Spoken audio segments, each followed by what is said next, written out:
नमस्कार, पुन्हा एकदा आपले स्वागत. मित्रांनो, पेन्शन बाबत मोठी अपडेट. पेन्शन मध्ये मोठे बदल. कर्मचाऱ्यांसोबत पेन्शनधारकांनाही होणार मोठा फायदा. जाणून घ्या अपडेट्स या व्हिडिओच्या माध्यमातून. त्याकरता हा व्हिडिओ शेवटपर्यंत पहा.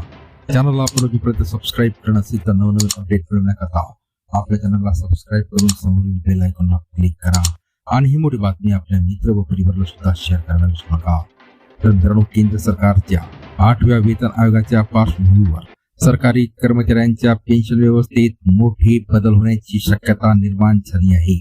कर्मचाऱ्यांना आपल्या पसंतीनुसार पेन्शन योजना निवडण्याचा पर्याय उपलब्ध करून देण्यावर सरकार गांभीर्याने विचार करत असल्याची माहिती विश्वसनीय सूत्रांनी दिली आहे. जानेवारी 2026 मध्ये 8व्या वेतन आयोगाची घोषणा करण्यात आली होती, मात्र अद्याप त्याची प्रक्रिया पूर्ण झालेली नाही. या पार्श्वभूमीवर कर्मचारी संघटनांनी पेन्शन व्यवस्थेत अधिक स्पष्टता आणि लवचिकता मागणी केली आहे. विशेषतः जुन्या पेन्शन योजनेची मागणी पुन्हा एकदा जोर धरू लागली आहे. कर्मचाऱ्यांना मिळणार पर्याय.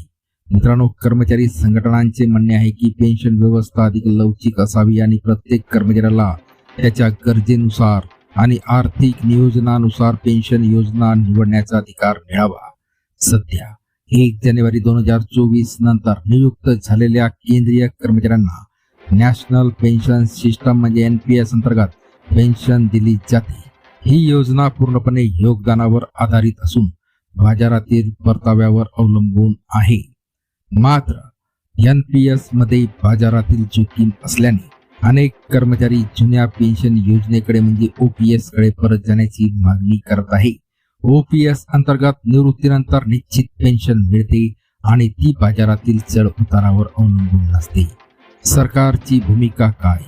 मित्रांनो, माध्यमांतील वृत्तानुसार केंद्र सरकार कर्मचाऱ्यांच्या या मागण्यांवर सकारात्मक विचार करत आहे.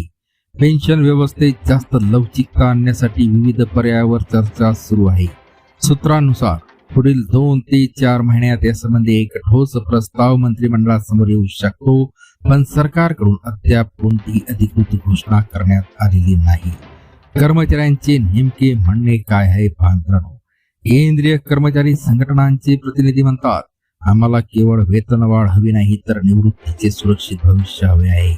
कर्मचाऱ्यांना NPS आणि OPS मधील पर्याय निवडण्याची मुभा मिळाल्यास त्यांना त्यांच्या भविष्याचे नियोजन करण्यास मदत होईल. 8व्या वेतन आयोगाच्या शिफारशीसोबतच पेन्शन मुद्द्यावरही लक्षणीय निर्णय अपेक्षित आहे. लाखो कर्मचारी आणि पेन्शनधारक या निर्णयाकडे उत्सुकतेने पाहत आहेत. मित्रांनो, व्हिडिओ आवडला असल्यास लाईक करा. पुन्हा भेटूया नवीन अपडेटसह पुढच्या व्हिडिओमध्ये. धन्यवाद.